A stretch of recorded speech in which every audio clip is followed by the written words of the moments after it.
There we go. Okay, well, we're live, and this is the benefits of working with a developer panel. Let's go around and just introduce ourselves, starting with Brenna. Oh, thanks. Hi, I'm Brenna Noonan. I am one of the co-founders of Quillsilver Studio. We are a creative development studio for board games. Hi, I'm Brian Neff. I'm an in-house developer with Restoration Games. We take games from the 70s, 80s, and 90s and give them a fresh coat of paint and sort of update their mechanics a little bit, and then put them out as restored games. And I'm Carla Kopp. I run Weird Giraffe Games and co-own Galactic Raptor Games. I'm a freelance game designer and contract developer.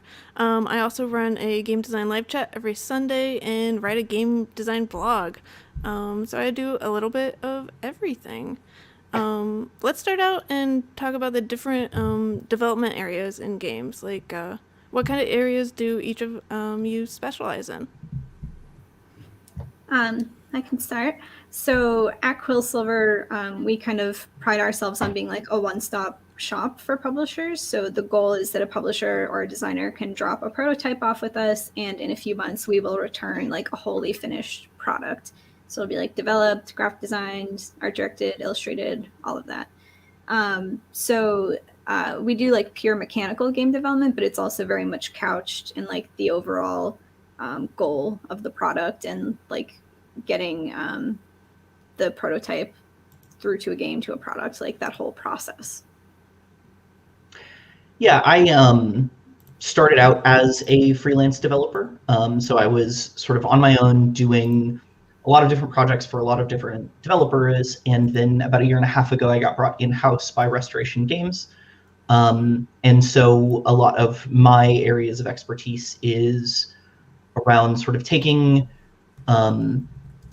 older games with older mechanics and sort of playing them and figuring out sort of what the spark is for those games, and then sort of updating that stuff for a more modern game player. We've taken games like Star Wars Epic Duels and done a development pass on those and figured out like what made Star Wars Epic Duels a fun game when it was released, and then sort of updated that. And so my area of expertise has largely been like playing in other people's sandboxes. And that's my favorite part of development. So. For me, I do a lot of general game development, as well as solo game design and a focus on increasing accessibility as well. Cool. So what kinds of things can a developer do for a game if the publisher doesn't know what they want done? Well, I think the first thing that a developer can do is work with the designer to sort of be the bridge between the designer and the publisher. Me specifically, when I was working in freelance, that was basically my goal, was to figure out what the designer wanted to accomplish and then figure out how to make that a product that the publisher could put out. And so, when the publisher sort of is looking for a direction for a product, a developer's instincts are to figure out what makes the product fun, and figure out how to fit it in that publisher's box, whatever that box may be. I really enjoy taking on kind of what I started calling publishers like problem children. They're the games that have been like, they've been signed for a while, they've done some work on them, but like they haven't really like found the core of the game yet. They haven't really been able to get over the finish line. So I think a developer can be really useful for just like breathing new life into a project, coming in from a new perspective. They don't have like the baggage of, being part of the original design process and all of that. They can come in like very impartially and with a fresh set of eyes and really like conceive of the project in new ways. I think that can be super useful for a publisher. Yeah, and I think that's a really good point that sort of bears a little bit more looking into, which is like it's so important to have someone who's not the designer, but is still mechanically adept and all of that sort of stuff. Like look at a product and figure out, which parts of it are good and which parts of it are bad, because like it's as a person who's designed game, like it's always really, really difficult to put stuff on the cutting room floor, especially when it's stuff that you've been working on and you've been attached to and all of that sort of stuff. And so, like, I think that's a really important piece, is like just being a fresh set of eyes is so useful for that process. Mm-hmm. Yeah, I definitely agree. I think that's one of the best parts about having a developer, or like getting your game in front of a developer, is that they have none of the like emotional attachment to the various parts of it, and they don't know the history. They can just go through and really identify like what is the core amazing thing about this game, and really focus on highlighting that and cutting away everything that doesn't like elevate the cool part. Yeah. And it's really important as a developer to sort of like be the audience. Like the first time when you go in and you touch a game for the first time, like you're fresh eyes, you are the audience for that game. Does it do what it is trying to accomplish? Does it speak to you as a person who's playing games? That sort of thing. So Daryl asked, he was curious how each of us balance the tension of improving the game, but also letting go and stopping. Yeah, so that's a good question. For me, part of it is when you're working as a developer, at least for myself on a contracted basis, you usually have to stop at one point because your contract will be up. So that's a really good motivator for getting things done on time. But I actually think that can be useful because open-ended development cycles can really, really drag. I think it can actually be useful to kind of impose a deadline and say, at some point it does actually have to be done. And that's also just a learned skill of development, is like there's not really a sure way to tell. It just becomes a feeling where you kind of feel like, I've pushed this about as far as I think I can take it, and I think it's ready. That's just something that comes with experience. But I do think imposing deadlines is not a bad way to enforce that, for sure. Yeah, and especially when you're working with a publisher, like those publishers also have deadlines when they want games to come out and things like that. So, part of it, I think, part of it is, having that learned skill, and part of it is someone else telling you to stop a good portion of the time, and I think, I think that it's an important skill for a couple of reasons. I mean, first, like, your time is, your time is valuable as a developer, and that's an important thing to recognize. And so, like, you could get into an endless development cycle doing that stuff over and over again, but you have a contract, and like, you are hopefully getting paid to deliver something, and working past when your work is valuable on a project is a super common mistake when you're first starting out. Mm-hmm. Yeah, what I usually do is like I give options for the publisher, like, hey, like I can look at all these different things, like what do you want me to do, and like give the costs of each different thing. Like if they want me to like fully overhaul everything and just keep going, like, I mean, if you want to pay for that, you can certainly pay for that. But these are the things that I recommend. These are like the problem areas, and this is what I would do. But you can add on all these crazy things and keep going, because like you can always add more to the game. Like you can make expansions and other modes and things, but when you have this cost associated with it, it makes it really easy for the publisher to choose what exactly they want. Yeah. So Yeah. that's. Go ahead. Oh, sorry. I was gonna say, like, you talked about doing other modes and doing expansions and things like that. Can you talk a little bit about like what that's like, and how someone like hands you a product and says, make a new mode? Like, what does that end up looking like for you? So usually I start like just like I get a feel for the game, and I have like an ideas list. Like, well, I always have all of these ideas and things that like could be done. Like I do a lot of solo modes, and I'm like, hey, I can make this difficulty chart, or I can make this campaign mode, or all of these things.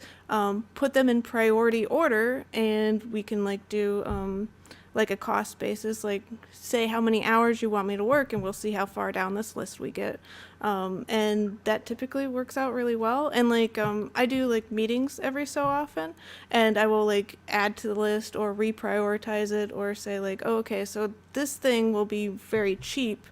Do you want to do this cheap thing that won't take that much time? Whereas this other thing, like I thought like making 3 solo modes would be like really easy, but actually it's going to be a lot more expensive. Like, so let's talk about this. I try to do like either monthly or like every 2 week meetings, just to give like a, this is how much has been done and this is the outcome of it and what do you think? Like, is this the direction that you wanted to go in? Just because human language is so hard, it's nice to have like a verification point. Yeah, I mean, I think it's like those check-ins are one of the most important parts, I think, and it's like one of the first things that I try and establish whenever I'm working with a new client. It's like, how often do you want to touch this? Do you want to check back in every week, every 2 weeks? You know, and a lot of times, you know, I'll have starting out and like I'll have meetings with them every week, once a week, and then they'll slowly start to sort of let go of that process. And I think that's always like nice for me to have someone be like, "Yeah, we can skip this week." Yeah, trust is a really important part of the process, I think, because development, at least for me, can't really flourish if it's being like overly micromanaged or kind of dissected. I think development sometimes just needs space to like emerge and allow you to iterate. Yeah, so I find like my best working relationships are the people who are kind of happy to trust us to do what we do, and obviously we check in with them and we get approvals, but it's you know, it's understood that like they've come to us for a reason and they're going to let us execute that. Daryl had another question. What do you think about credits? Do you navigate the line between design credit, or how do you navigate the line between design credit versus developer credit? I put my credit requirements into my contracts because I understand credits, you know, can be a touchy subject for people. So I prefer like codifying it very strictly. So in the contract, it says this is how you will credit me and in what places. So if they want to hire me, they have to agree to that. I personally only ever take a development credit, even though there are probably games that I've worked on where like at least a co-design probably would have been more appropriate, but it really doesn't bother me too much personally. I think it kind of comes with the territory. Like that's a line that's going to get blurred quite a bit. For sure. And like, I don't see developer as like a lesser credit. Really, like what the designer credit gets you is the royalty. So like if I'm not getting a royalty, I don't really care about the design credit. Right. So I'm usually just happy with the development credit, but I do make it super clear to the client how I expect to be credited and enforce that. Yeah, and I think that like for me, like the credits thing is interesting. I mean, absolutely, like that is a thing that should be laid out in your contract and all of that stuff. The credit thing is interesting for me because like I don't really want to be a designer. You know, like I do design and I have fun doing design, but like professionally, I would like to continue being a developer because I think that's what I'm good at. I think that's sort of where my skills excel. And so a developer credit is significantly more valuable to me than a designer credit would be anyway. You know, because like I want to be able to point to my body of work and say, these are the things that I can do. This is what I can do for you professionally. Yeah, credits aren't really a big deal for me. Like, you can put my name on there or not. That's up to you. So I don't really navigate the line between it. There's already most people that just play games don't understand what a developer is or even knows that they exist. Even people in the industry don't really know that development is like a real thing, or like the line between design, co-design, etc. And everyone like thinks about it differently. So I don't know. It's a whole like I wish everyone was educated, but like since they're not, then what does a credit really mean? I have my resume and I keep that up, so. Right.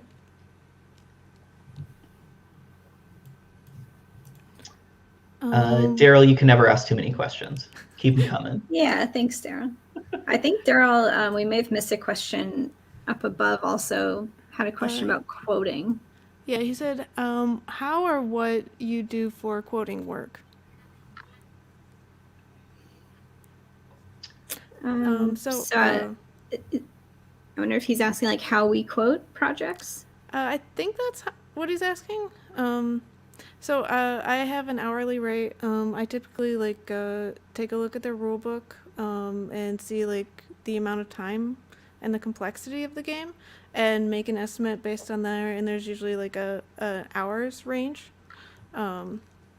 And that's really how it is. Like a longer game will obviously cost more hours because I'll have to play it a lot. And if it's 30 minutes versus an hour, like the hour game will probably take twice as much development, roughly. Probably even more because it's more involved with an hour game than a half-hour game. Right. Yeah, I think for me, before I do any quoting, I generally try and play the game first. Because I like to have a good sense of sort of where the problem areas are going to be before I actually go in and put an hour amount or a dollar amount to the things that I'm going to be doing. Because I think like I tend to work better sort of looking at the project more holistically and saying like, okay, I've gotten my brain around this entire thing. This is going to take 20 hours or 50 hours or however many hours it's going to take for what it is. And sometimes like I've gotten projects that are really, really close and I play a full game of it and I'm like, well, there's a number here and a number there and this is going to take 5 hours of my time. And other times I've gotten small games where I am like, oh, I might have to break this whole thing apart. This is a 50 to 70 hour project for me, and then sort of figure out what that means. My hourly rate is standard. I don't change my rate all that much between different clients. Like sometimes, I'll negotiate down if a client needs it or something like that. But for the most part, like I have my hourly rate and I stick to it because I think that's what I'm worth. Yeah, I have the same thing where I have an hourly rate and it seems like it would be more effort to like have different rates for different people for reasons. But continue on, Brenna. Yeah, I have an hourly rate as well, and my process for reviewing the project is much the same as yours. I'll review the rulebook, hopefully get a chance to play the game first.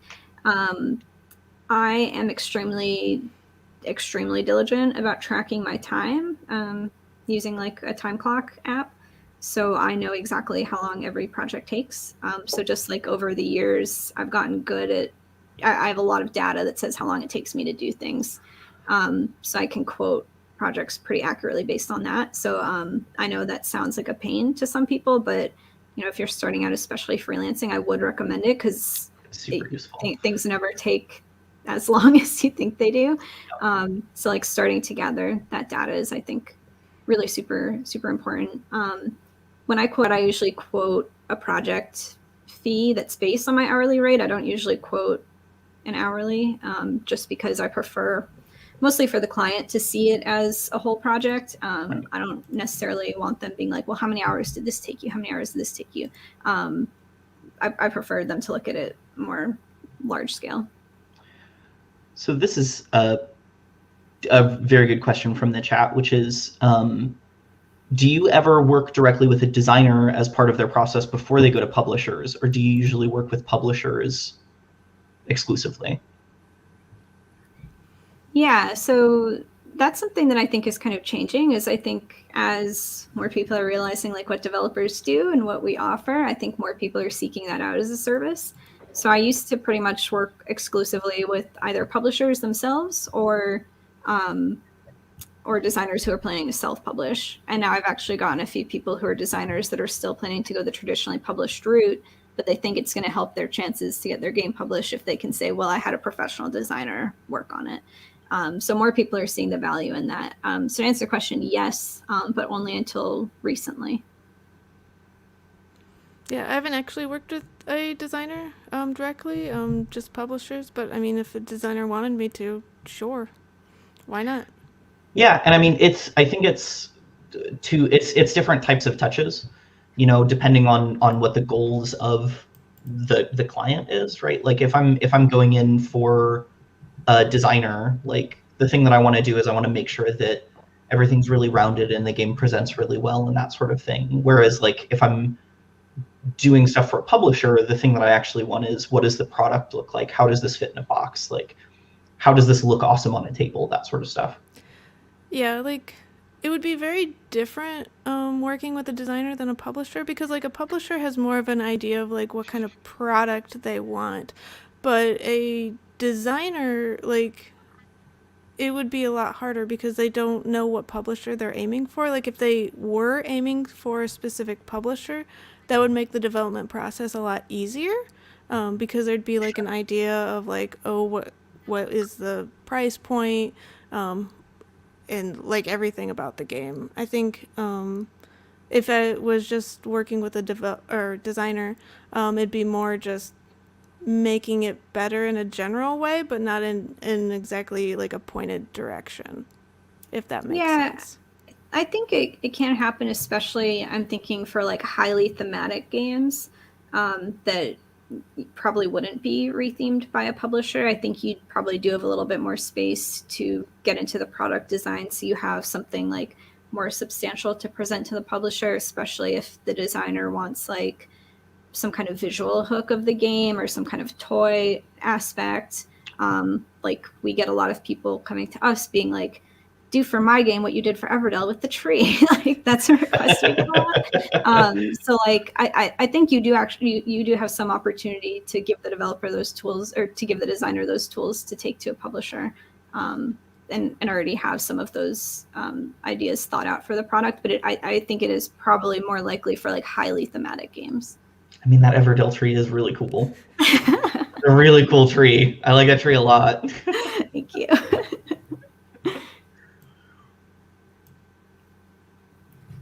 What else do we have? I saw a few questions came in kind of quickly, so I don't want to miss any.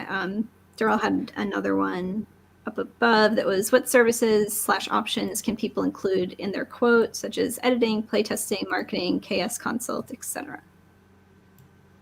I think that depends a lot on sort of the developer that you're going with. I think, Brenna, like you said, you've done a really good job being the sort of one-stop shop for all of that stuff. Whereas I think that I mostly focus on mechanicals and less on sort of presentation, graphic design, and Kickstarter stuff, just because I'm not good at it. Mm-hmm. Yeah, I usually have a meeting with the client before like I give them a quote, and like I talk about what they do and what they know and what they're looking for, and I give really specific quotes based on each person that I talk to. Mm-hmm.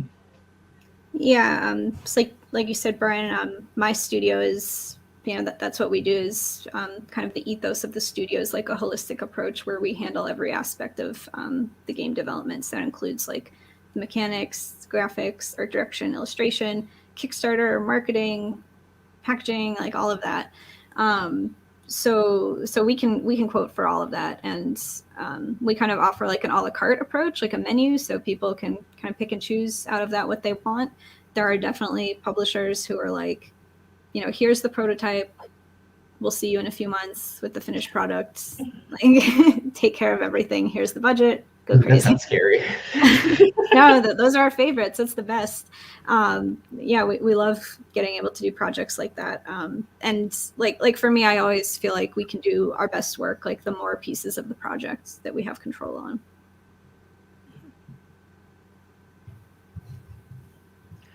Daryl asks, do you ever do development for royalty? I have in the past. I think that gets into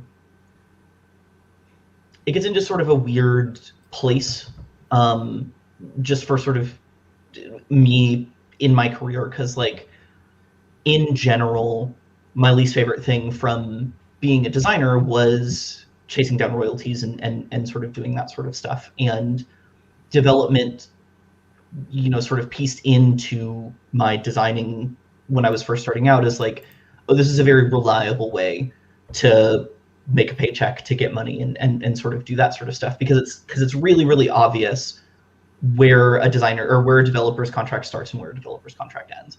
And I think it's a little more nebulous when it comes to being a designer, just because so much of the industry is based around sort of personality and that sort of stuff. So it's very much a designer's job to go out and promote and do that sort of stuff. Whereas like that's not what I do as a developer at all. And it's honestly not something that I'm comfortable doing. Like to me, royalty sort of indicates a continued stake in a product.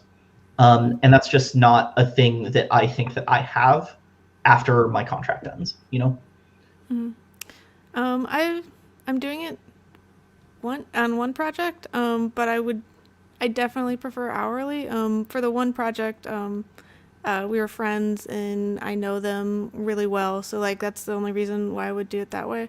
But yeah, like I agree with what Brian said about like very specific, like the contract starts and it ends and it's done, and it's very explicit, and I like all that about development work. Like if you get a royalty, you have to like you only get a royalty once it starts selling, and that can be a long time away for board games. Like who knows how long away that could be. Like I mean, there could be a pandemic and suddenly that's a year further out. Never heard of such a thing. So like when you have bills and things, but that's again why there's so few like full-time game designers, because designers get paid royalties, and who knows what that number will possibly be. Yeah, same as you two. I've never developed for royalty before. I'm not necessarily like fundamentally opposed to it. Like if the absolute like right project came along, I'd probably be open to it, but it's not something I seek out. I prefer the consistency of just like contracted paid work. Like when we're running a business and working with a lot of different clients, it helps us be more consistent and like manage things a little bit easier if we know what we're getting out of each project.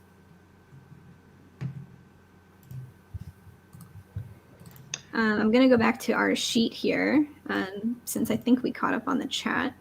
But one of these questions is, how does a developer treat a game differently than a designer? So, like when I'm designing a game, I create the experience that I feel like I just create an experience and I satisfy everything that I feel like doing.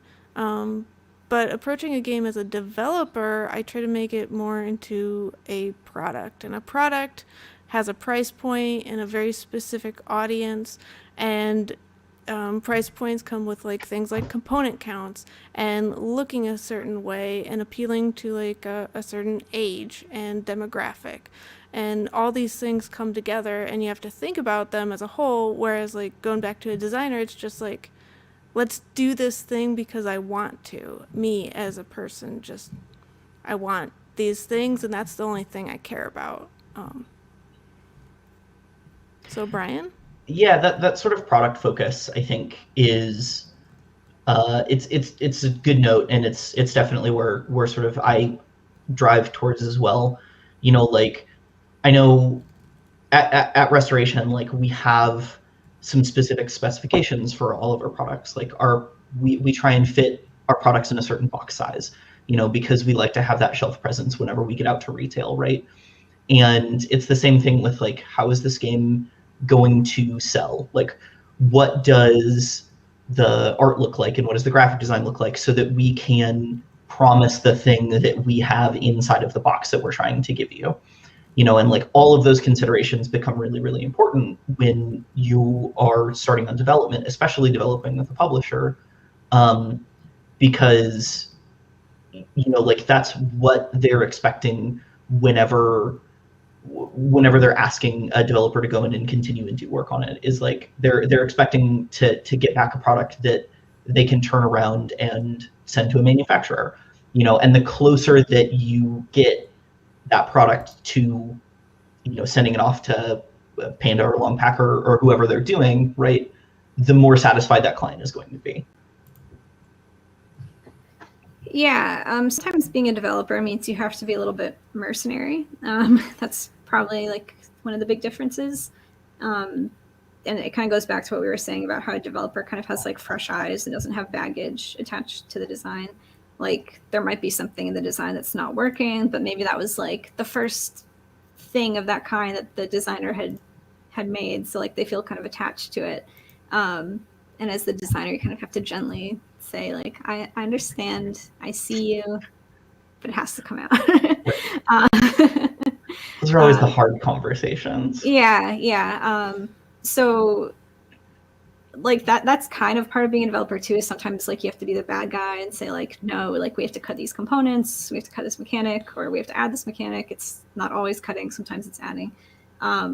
So you do have to kind of have the will to do that, which can be hard, and especially like, working with designers like you respect, you don't want to tell them like, and it's game design isn't usually as simple as like this is good or bad or whatever. It's more like this is out of place, or it's not working, or a little anachronistic or something.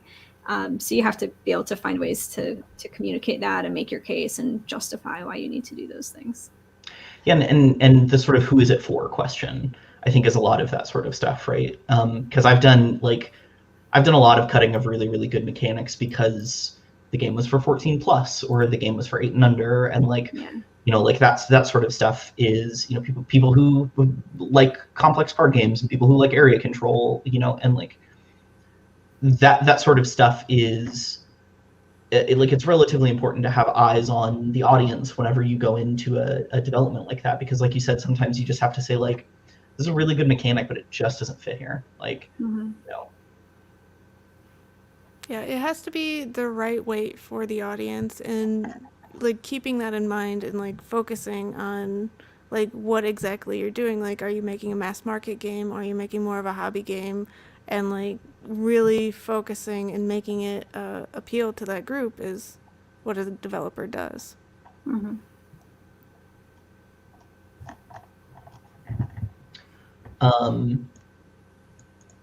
So this is actually a good sort of spin-off point for this one. When do you recommend that someone should reach out to a developer?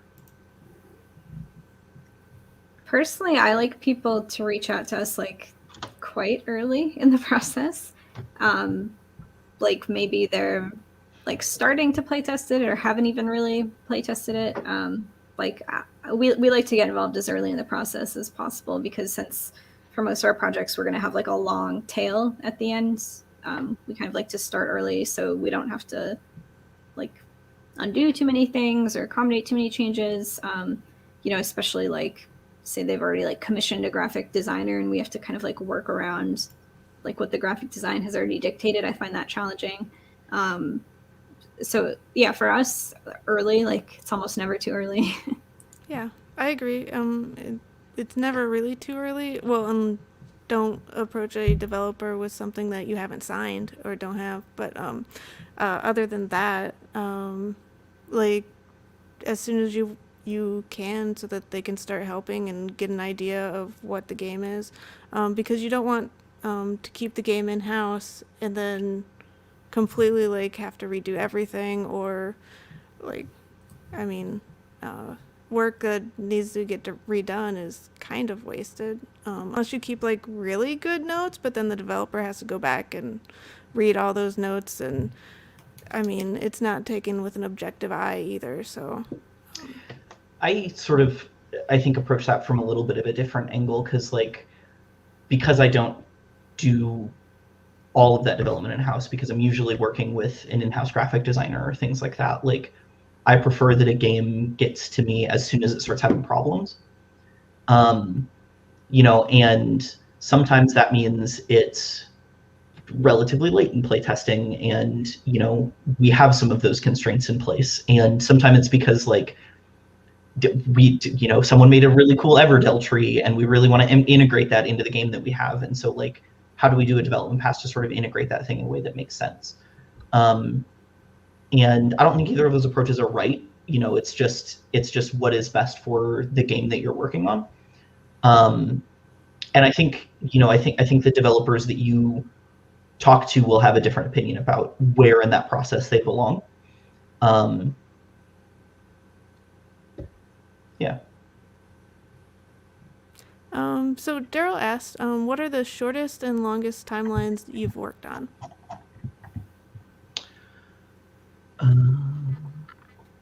Say the shortest was like a week. Yeah. That was like a scenario design project. Only people that I really like can get away with those kinds of timelines. That's if it's like somebody who I know personally or have really wanted to work with. If somebody comes to me or something like that, we'll really try to make it happen. Usually we're looking at more like the 30 to 90 days time frame. That's more typical. The longest, maybe like a year. Yeah. One of my co-developers at Restoration and a person that I work with frequently on outside projects, his name is Noah Cohen, and we sort of got we got a little bit notorious for short turnaround times, and it's bit us more than once, I think. But the shortest turnaround time we had was we had an internet comedian named James Veach run a Kickstarter that promised a game that he hadn't designed or developed yet. And then he came to us after his Kickstarter was over and said, like, hey, I need a game to go with this Kickstarter. And so I think that turnaround time was like 2.5 weeks. And it was a very, very simple game, but that's not a thing that I ever want to do again. Don't ever want to design a game backwards or develop a game backwards ever again. That was really, really bad. I mean, it wasn't. It was a really, really fun process, and he was great to work with, and he was super understanding. But it's just like, it's never a thing that I want to promise that I can do again. And I think the longest I've been working on in some way or another on Return to Dark Tower for about 3 years now, and that's coming out soon. Soon. Sweet. I think the shortest I usually like maybe 2 weeks. But that's like if there's not that much to do and it's very small and yeah. Well, and if I'm like completely free, usually 2 weeks is not enough time. For longest, I mean, I have a project I've been working on for like 1.5 years, but the publisher's like kind of going back and forth, so it's like sure, if you want to keep doing this, like I've told you what I think, so we can keep doing whatever you want if you really want this. That's kind of a good segue to Daryl's next question, which is, have you ever decided a game should be canceled, and what are some reasons you've walked away or even said no to a project? I mean, in general, in general, especially in my position, it's not up to me whether or not something gets canceled. I can come with some feedback and say like, hey, I have some serious concerns about this, but at the end of the day, like, the client is going to get what the client wants. That's sort of the be all end all of my job, is like delivering on the promises that I made to a client. And generally those promises are like, hey, I can make a game work. Sometimes it'll take longer. Sometimes it won't take as long, but like, the best thing that I can say is like, hey, I think these are the issues that we have. What do you think is the best way to tackle these issues and still keep it inside your brand and all of that sort of stuff.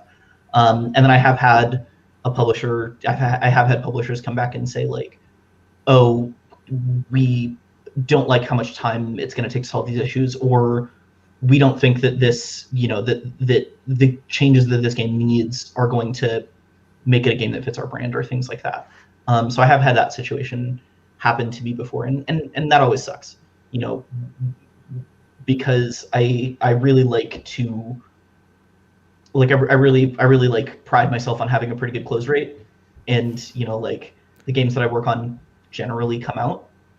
But there's always a couple that it's just like it just didn't quite fit, and it's not because it was a bad game. It's not because the design was fundamentally flawed or anything. It was just like a mismatch to the publisher to begin with, and that's always sort of a rough thing.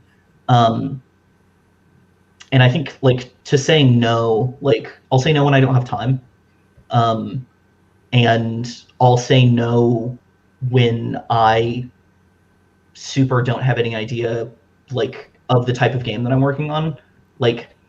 I don't play a lot of 4X games, so if someone came up and asked me to develop a 4X game, I would be like, I don't know how to do this, but I know a lot of other people who do.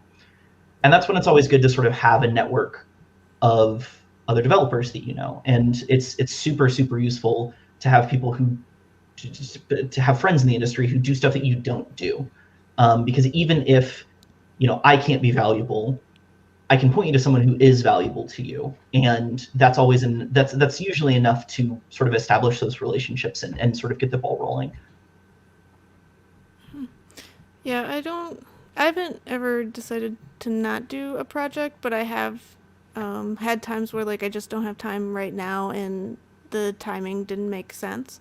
So that's why the project didn't work out. Some reasons I might walk away from the project is if the personalities involved are just not working out, but that's hasn't happened yet, and I'd probably still fulfill all the contract and just leave it out when we get to the end of the contract and just not continue with it after that. Yeah, I'm usually not in a position to decide if a project gets canceled. I have recommended to the publisher before that, I don't think this game's working. I don't think it's right for you. I have made those kinds of recommendations, and then what they do with it's up to them. I reject projects all the time. We can only take on so many, and the reality is we want to work on the ones that we think have the best chance of success. And there's a big difference between a good design and a good product. So we're looking for games that are going to be good products in the end, and are going to sell well and are going to be nice portfolio pieces. So we are quite picky with the projects that we work on. That we refer away a lot of stuff if we just don't feel like it's a good fit for us, if we're not super passionate about it. There's a lot of reasons to choose not to work on a project, definitely. That's sort of the dream, right? That's sort of when that you're sort of being successful as a developer is whenever you have enough time to turn down products and things like that, right? Because first starting out, speaking to all of the aspiring developers out there, right? First starting out, it feels really hard to say no, and it feels really difficult because what if that work never comes by again, and what if no one else wants to hire you, and all of that sort of stuff. And so those feelings are supernatural and are very regular, not supernatural. Those feelings are totally normal, and it eventually you do start building up that confidence to say hey, these are the things that I'm good at. These are the things that I can identify as where I'm adding value and how I'm making this product better. And once you sort of get to that point where you can say no, I don't think this is a good fit for me, or even better, no, I don't have time, that's when you move on to being sort of a professional about the process. Yeah, that was really good points, Brian. Very well said.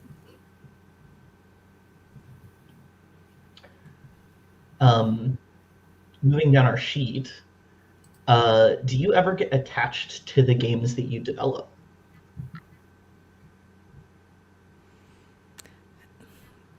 I don't really. So when I started working on games, I would get really attached to games, but then I realized the less attached I was emotionally, I do care about each game, but like if I'm able to like really easily cut or get rid of something, or if a publisher is just like, well, this needs to be here, like regardless of what you think, I'm just like, oh, okay, I'll make you happy. You like the thing that you like, and I will make a game that is good and also has this weird thing that you like. I mean, that just means that the client is happy and the game is better for it. So, how I got that way is I just started just designing and working on a bunch of games. And once you have like created like 30 games that you're working on, there's no possible way that you can care about each one of them equally. So it becomes so much easier just to be like, oh, okay, well, sure, I don't care. I will take this publisher's requirement and I will work around it and create something really great, and hopefully they'll love it. And, you know. Yeah, I think that's probably true for me as well. Like maybe earlier on in my career, I felt maybe a little bit more attached to the products, especially if it was something like I was with for a long time and had a big hand in. If I went on BGG and saw somebody trashing it, I'd be like, oh, how dare they? Don't they know how much work we put into it? And now, like, I'm not super bothered. And I think that's just something that comes with time and like experience and like developing some amount of professional distance from your work while still obviously putting a lot of yourself into it is a hard balance to strike. But I do think that there's definitely like some games, it's natural there will be some games that you like more than others, and there are still some to this day that I feel like a little bit protective of, I guess. Yeah, I mean, I think it's, for me, most of that attachment comes after the fact, right? Like after the game comes out, and then, like, it's still one of the best feelings to see someone sort of ooh-ah over your products on a shelf. I absolutely love that feeling, or at a convention, having someone come up and be really excited to sort of pick up a game that you worked on, and I think it, in some small way, like, that's a perk for everybody, but I mean, the big ones for me are like, if I have sat down and developed a game for 70 or 100 hours or whatever, and it comes out and I'm like, oh yeah, I should play that game. That's when I feel really good about it, right? Because like I've put some of my own work into something that is really lasting, and I think that's important. So Daryl asked, how do you balance originality and innovation versus understandable play patterns? Do you specialize or gravitate to certain games and certain design solutions? It's an interesting question. I don't know if this is a super satisfying answer, but I tend to kind of just take each game and design as it is. You can consider the context of the game, like, if you're designing like a trail game or something, or a train game, there's a long legacy of train games that, you have to consider that game in the context of. But really, I think it just comes down to me, like, what each game needs is going to be different and unique. And like, we certainly take inspiration from other games, and we've like learned history from other games and mechanical knowledge from other games that we apply. But for me, it's not really like a conscious thing. It's more of like an emergent thing, I guess. Like, I think the game will show you what it needs, and you just have to apply it. Yeah, and I think, like, as far as innovation and originality goes, I mean, at least for me, like, I think designers are way better at that than I am. And that's one of the reasons why they're designers and I'm a developer, right? Is I love to see all of the new cool stuff that other people can develop and things like that. And I don't really think that, like, I would never take credit for implementing something wholly original in a game because that I was developing, because I think that a good portion of that originality, a good portion of that innovation needs to come from the designer, because I think that vision that they have, sort of needs to shine through. And so, like, doing some polish and changing some mechanics around and things like that, I think that's all under my purview. But, if I were trying to put something wholly original into a game and saying like, oh, this is very innovative, what about this thing? That would be, I think, in a way, overstepping the boundaries of sort of that designer-developer relationship. And I think at that point, like, very much want to at least get buy-in from the person who's designing the game before, I would make a change like that. Yeah, for me, it's more of like a way and game type sort of question. Like, if I was working on a game that was meant to be mass market, I probably could not put anything that was like truly original or innovative into it, because like mass market games have to be like so simple and clear and understandable, and you might get away with something that's like kind of innovative, but that can be like the only thing that's in there. But if I'm working on a heavy game and I think we can do this crazy weird thing, like, well, it depends on like what else is in the game, but heavier games like are definitely more likely to get like something that's innovative over like understandable and easy to like just know how to deal with, just because the difference between mass market gamers and hobby gamers. So yeah, I just go like if I have the innovative idea, just go back like, what is the audience of the game? Can the audience handle this thing? Yes or no, and it's usually a pretty clear answer. We have about 10 minutes left. So if anybody has any last minute questions out there in the audience, please do get them in. We've gotten some wonderful questions so far. But someone else a little bit further up asked one, and I sort of wanted to save it for the end, which was, do you have any favorite development projects that you've worked on? What are your babies?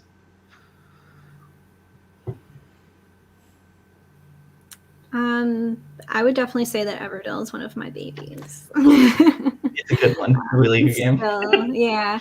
I mean, so because like obviously I love the game so much, it was like an amazing creative process working on the game. I met my husband working on the game. So there's just like, and so there's a lot of things like about the game that are very close to my heart. Everdell would definitely be up there.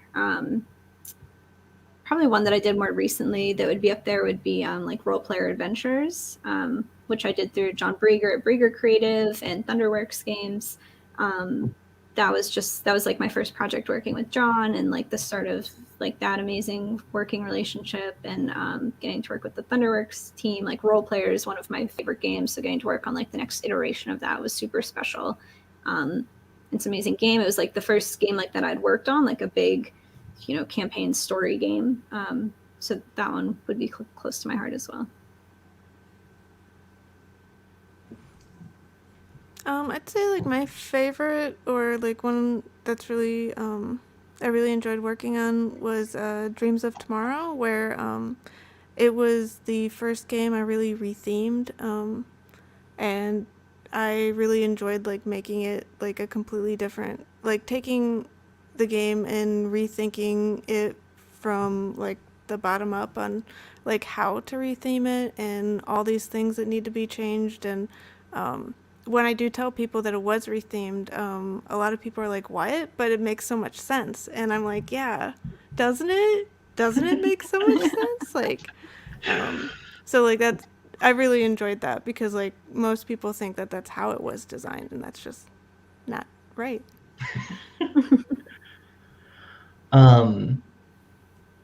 Gosh, for me, it's probably Betrayal Legacy. That was, I mean, Betrayal was the first sort of real hobby game that I played when I was, I started playing late high school, early college was when I started playing anything besides Magic the Gathering. And so, Betrayal was that very first sort of thing that got me into this whole world. And so that was sort of a bucket list design to get to work on Betrayal Legacy. But I think, even more than that, like getting to work on Betrayal Legacy, I think taught me what was possible for a product to do, because it did a lot of things that, legacy games in general do a lot of things that like you don't see in a lot of products. You have hidden boxes and stickers and compartments and things like that. And so it's always really interesting to think back to sort of the preconceptions that I had as a developer before Betrayal Legacy, and then looking back afterwards and being like, $70 price point, whatever, we can pull that off, or like hiding stuff under the tray sounds awesome, like that sort of stuff that would have seemed super wild to me beforehand. And so, I think that was the one not only that I think I'm most proud of, but also the one that I think I learned the most from.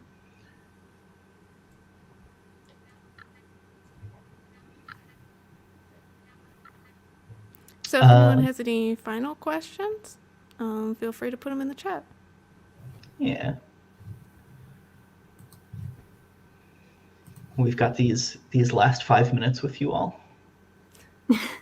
Yeah, it's all on Daryl to make up some more questions. Yeah. Daryl, the fourth panel member. Nuncode has one. Yeah, they said anything you wish you worked on. Oh God, so many games. Gloomhaven. Gloomhaven's a good one. God, I would have hated working on Gloomhaven. Like, can you imagine developing Gloomhaven and how much of your life awesome. that would be? That would be like years of your life. You're just playing that every day, all day. Gloomhaven. Stairs in Dark Tower. Yeah, I mean, Gloomhaven, yes, is amazing. Betrayal Legacy actually would probably be up there for me. I haven't actually played it yet, but just from what I've heard about it, sounds like I haven't gotten to do a Legacy game yet, so that's one of my goals for the future. Yeah, I started playing more Legacy games more recently. Like I just played Charterstone, which was incredible, and I really, really, really wish I had worked on Charterstone because that game is so beautiful and like it's so tight. And it does so many cool things that like it does the Legacy promise really well, without spoiling anything. Mm-hmm. So like I think Charterstone is something that I would have loved to develop. Honestly, Everdell, right? Like since we're giving each other those props, I guess. Everdell is just a really good game, and I think like sort of as they've proved, like there's so much space there.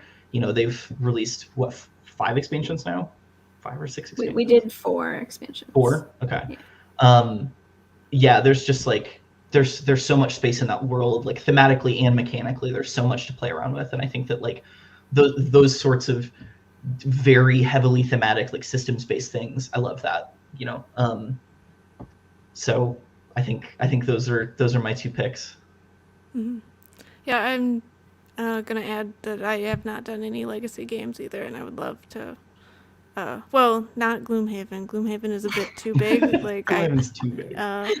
But like a more a smaller Legacy game, like if there was another Pandemic Legacy. Well, I don't know about that anymore. Like before the Pandemic Legacy, I would have said Pandemic Legacy. But now it might be too real. So, I mean, maybe anti-Pandemic Legacy or something. Find the kill Legacy. I'd also be interested because like I haven't done a lot of licensed games. Like games with IPs, that would be cool. I think to do a game with an IP that I really like. Like, this is more of like a dream project than like a game I wished that I'd worked on. But like, if anybody ever gets the Mass Effect license, which they have under lock and key, God, your girl. Yeah, Mass Effect is very good. Yeah, I mean, like very recently, I have started doing some of that development with the Marvel Unmatched stuff. And like as a developer, it doesn't change things all that much because you just have more people giving you more specifications, right? And it's just people who know less of what they want. Because like the people over at Marvel, like they don't know how to develop a card game, but they do know that like, oh, Squirrel Girl needs to feel like this, and Bullseye needs to feel like this, and Daredevil needs to feel like this, and so like. That's been an interesting challenge to be like, hey, how do we, within the confines of our system, make something that feels like Bullseye and Elektra and Daredevil, and all of that sort of stuff. And I think really the only way to do that as a developer is to be a huge fan of whatever IP you're working on. Because like the only reason that any of those decks came together is because I've been reading, like Luke Cage for 20 years now. like it's Heroes for Hire. 10-year-old me was like, oh. I know we got a couple more questions, but I'm aware that I think we're running out of time. So maybe we'll sum up and we can give like our social handles, and please, you can bounce questions to us on there. Yeah, please do. I'm happy to answer questions on there. Yeah. Do you want to lead us off, Brenna? Sure. You can find me on Twitter at Brenna Noonan. It's just my full name that you see right there. Please also check out Quillsilver Studio. You can find us at quillsilver.com. You can see our portfolio and our services on there. You can also follow Quillsilver at by Quillsilver, BY Quillsilver. I'm on Twitter at Weird Drafts, and I also have a Discord at weirddraftgames.com/Discord that you can just come and talk about game design all the time. So that's me. My Twitter handle is at MurderKnuckles. So follow me on there, and you can bounce any questions off of me on there. You can email me at brian.neff88@gmail.com. It's usually how I take inquiries and references and things like that. So if you're interested in any of that sort of stuff, please shoot me an email. Yeah, thank you all so much. Yeah, thank you all for watching and being an amazing audience, and thank you, Brenna and Brian, for being here. Everyone's great. Have a great